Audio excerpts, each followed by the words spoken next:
नमस्कार। आज के इस बेहद खास विश्लेषण में आप सभी का स्वागत है। आज हम एक ऐसी ब्रेकिंग खबर और ऐतिहासिक फैसले पर चर्चा करने जा रहे हैं जिसने पूरे देश का ध्यान अपनी तरफ खींचा है। हाल ही में केंद्र सरकार की मंत्रिपरिषद ने हमारे राष्ट्रीय गीत यानी वंदे मातरम को लेकर एक बहुत बड़ा कदम उठाया है।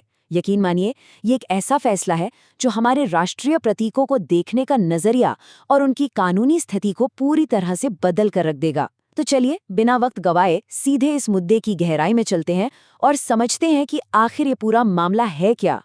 आज की इस चर्चा में हम क्या क्या कवर करेंगे, जल्दी से उस पर एक नज़र डाल लेते हैं। सबसे पहले हम बात करेंगे इस नए समान दर्जे की, फिर देखेंगे गृह मंत्रालय के नए नियम और उनमें मिलने वाली छूट। उसके बाद हम इसके कानूनी ढांचे को समझेंगे और आखिर में इस गीत की ऐतिहासिक शुरुआत और स्वतंत्रता संग्राम में इसकी अहम भूमिका पर चर्चा करेंगे। तो आइए शुरुआत करते हैं अपने पहले और सबसे अहम हिस्से से, एक नया और समान दर्जा।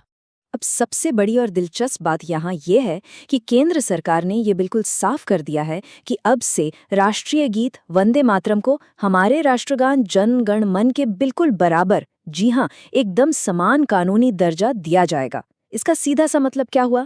यही कि जो आदर, जो प्रोटोकॉल और जो कानूनी सुरक्षा आज तक सिर्फ राष्ट्रगान को मिलती आई है, अब वही सब वंदे मातरम को भी मिलेगी। देखा जाए तो ये कोई छोटा मोटा बदलाव नहीं है, बल्कि हमारी सोच और कानून के नजरिए से एक बहुत बड़ा ऐतिहासिक कदम है। ये फैसला बहुत ही शानदार तरीके से दर्शाता है कि भारत के ये दोनों ही बेहद अहम राष्ट्रीय प्रतीक अब कानून की नजरों में एक ही पायदान पर खड़े हैं। एक तरफ हमारा राष्ट्रगान है और दूसरी तरफ हमारा राष्ट्रीय गीत। सच कहें तो अब तक इन दोनों के कानूनी संरक्षण में थोड़ा सा अंतर जरूर था, लेकिन अब इस नए फैसले ने उस फासले को पूरी तरह मिटा दिया है। दोनों को अब एकदम बराबर का कानूनी सम्मान और सुरक्षा मिलेगी। चलिए अब आगे बढ़ते हैं और आते हैं अपने अगले हिस्से पर, जहां हम गृह मंत्रालय के नए दिशा निर्देश और छूट के बारे में जानेंगे। तो साल 2026 की शुरुआत से ही लागू होने के लिए गृह मंत्रालय ने कुछ बहुत ही स्पष्ट और सख्त नए दिशा निर्देश जारी किए हैं। अब से जहां कहीं भी राष्ट्रीय ध्वज फहराया जाएगा या जहां भी राष्ट्रपति और राज्यपाल के आधिकारिक कार्यक्रम होंगे, वहां इन नए नियमों का पालन करना अनिवार्य होगा। और यहाँ सबसे ज्यादा हैरान करने वाली और गौर करने लायक बात इनके गाने का क्रम है। नए प्रोटोकॉल के हिसाब से कार्यक्रमों में वंदे मातरम अब सबसे पहले गाया जाएगा और उसके बाद दूसरे नंबर पर जनगण मन गाया जाएगा। है ना काफी दिलचस्प? ये एक बिल्कुल नया प्रोटोकॉल है जो अब सरकारी समारोहों का एक अहम हिस्सा होगा। अब एक छोटा सा सवाल, इस पूरे गीत को इसके पूरे आदर सम्मान के साथ गाने में आखिर कितना वक्त लगता है? आधिकारिक तौर पर वंदे मातरम के पूरे 6 श्लोकों को गाने में ठीक 3 मिनट और 10 सेकंड का समय लगता है। ये जानकारी इसलिए जरूरी है क्योंकि जब भी हम सरकारी प्रोटोकॉल की बात करते हैं तो वक्त और गीत की संपूर्णता दोनों का ही पूरा ध्यान रखा जाता है। अब आप शायद सोच रहे होंगे कि क्या ये नियम हम सब पर हर जगह लागू होंगे? तो इसका जवाब है बिल्कुल नहीं। आम जनता के बीच किसी भी तरह के भ्रम या असुविधा से बचने के लिए सिनेमा हॉल और फिल्म स्क्रीनिंग को इन नए नियमों से पूरी तरह छूट दी गई है। यानी सिनेमाघरों में अब वंदे मातरम के लिए खड़े होने की कोई अनिवार्यता या बाध्यता नहीं होगी। सरकार का ये एक काफी व्यवहारिक और समझदारी भरा कदम है।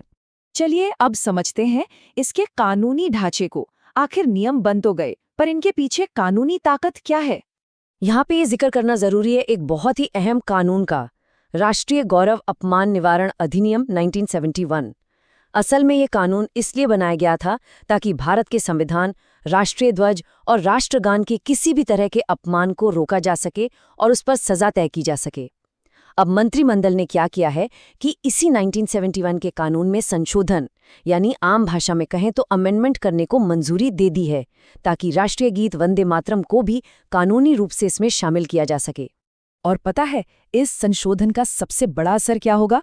वो है 3 साल की सजा का नया प्रावधान। जी हाँ, इस अधिनियम की धारा 3 के तहत अगर कोई भी व्यक्ति वंदे मातरम गाने में रुकावट डालता है या जानबूझकर ऐसा माहौल बनाता है जिससे लोग इसे ना गा सकें, तो उस व्यक्ति को 3 साल तक की जेल या जुर्माना या फिर दोनों का सामना करना पड़ सकता है। सीधे शब्दों में कहें तो ये नया बदलाव वंदे मातरम को एक बहुत ही मजबूत कानूनी ढाल पहनाता है। वैसे ये मामला सिर्फ कानूनी सजा का नहीं है, ये सीधे तौर पर हमारे संविधान से भी जुड़ा हुआ है। अगर हम भारत के संविधान के अनुच्छेद 51A को देखें, जिसमें हमारे मूल कर्तव्यों की बात की गई है, तो उसमें साफ लिखा है कि देश के आदर्शों, राष्ट्रीय ध्वज और राष्ट्रगान का आदर करना हर नागरिक का सबसे पहला कर्तव्य है। बस इसी संवैधानिक भावना को आगे बढ़ाते हुए अब राष्ट्रीय गीत के सम्मान को भी कानूनी रूप से सुनिश्चित किया जा रहा है। कानूनी बातें तो काफी हो गईं, लेकिन आगे बढ़ने से पहले एक खास ऐतिहासिक तारीख पर गौर करते हैं। 24 जनवरी 1950 ये वो दिन था जब हमारे संविधान के लागू होने से ठीक पहले वंदे मातरम को आधिकारिक तौर पर भारत के राष्ट्रीय गीत के रूप में अपनाया गया था। तब से लेकर आज तक हम इसे राष्ट्रगान के बराबर ही मानते आए हैं, लेकिन अब इसे वो कानूनी ताकत भी पूरी तरह से मिल चुकी है। अब थोड़ा पीछे चलते हैं और नजर डालते हैं इस गीत की ऐतिहासिक शुरुआत पर। आखिर ये बना कैसे? इसकी कहानी शुरू होती है बंगाल से। साल 1875 में महान लेखक बंकिम चंद्र चटर्जी ने इस बेहतरीन गीत की रचना की थी। थोड़े साल बाद 1882 में इसे उनके मशहूर उपन्यास आनंद मठ का हिस्सा बनाया गया। ये किताब सन्यासियों द्वारा अन्याय के खिलाफ लड़ी गई लड़ाई पर आधारित थी। और फिर 1896 में वो वक्त आया जब इस गीत को पहली बार पब्लिक में कलकत्ता के कांग्रेस अधिवेशन में गाया गया। जरा सोचिए, एक किताब की कविता से निकलकर आम लोगों की आवाज बनने तक का ये सफर कितना शानदार रहा होगा। अब एक बड़ा सवाल ये उठता है कि सरकार ने अचानक अभी इसी वक्त इस गीत पर इतना ध्यान क्यों दिया है? इसका एक सीधा सा जवाब है इसकी 150वीं वर्षगांठ। जी हाँ, 7 नवंबर 2025 से इस गीत की रचना के 150 साल पूरे होने का जश्न शुरू हो चुका है, जो कि पूरे 2026 तक चलने वाला है। तो सरकार द्वारा वंदे मातरम को दिया जा रहा है ये नया कानूनी सम्मान सीधे तौर पर इसी ऐतिहासिक जश्न की कड़ी का एक अहम हिस्सा है। आइए आगे बढ़ते हैं अपने आखिरी हिस्से की तरफ, स्वतंत्रता संग्राम की आवाज। वंदे मातरम सिर्फ एक गीत नहीं था, इसने उस वक्त पूरी दुनिया में एक आग लगा दी थी। 1905 में जब लॉर्ड कर्जन ने बंगाल विभाजन का ऐलान किया तो कलकत्ता के टाउन हॉल के बाहर लाखों लोग खड़े थे और उनकी आवाज में एक ही नारा गूंज रहा था, वंदे मातरम। फिर 1907 में मैडम भीकाजी कामा ने जब जर्मनी के बर्लिन में पहली बार देश के बाहर हमारा झंडा फहराया तो उस पर भी यही शब्द वंदे मातरम लिखे हुए थे। और तो और 1909 में इंग्लैंड में जब वीर मदन लाल ढींगरा को फांसी के फंदे पर लटकाया गया तो उनके आखिरी शब्द भी वंदे मातरम ही थे। ये गीत सच में आज़ादी के दीवानों के लिए बलिदान और देश प्रेम का सबसे बड़ा प्रतीक बन गया था।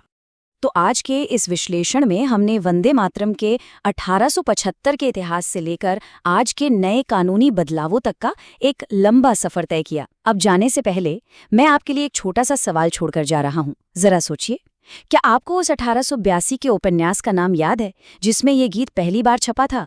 और वो कौन सा 1971 का अधिनियम है जिसे आज इस गीत को बचाने के लिए बदला जा रहा है? इन सवालों पर जरूर विचार कीजिएगा। हमारे सफर में आखिर तक जुड़े रहने के लिए आपका बहुत बहुत धन्यवाद। उम्मीद है ज्ञान और जानकारी का ये सिलसिला आगे भी ऐसे ही चलता रहेगा।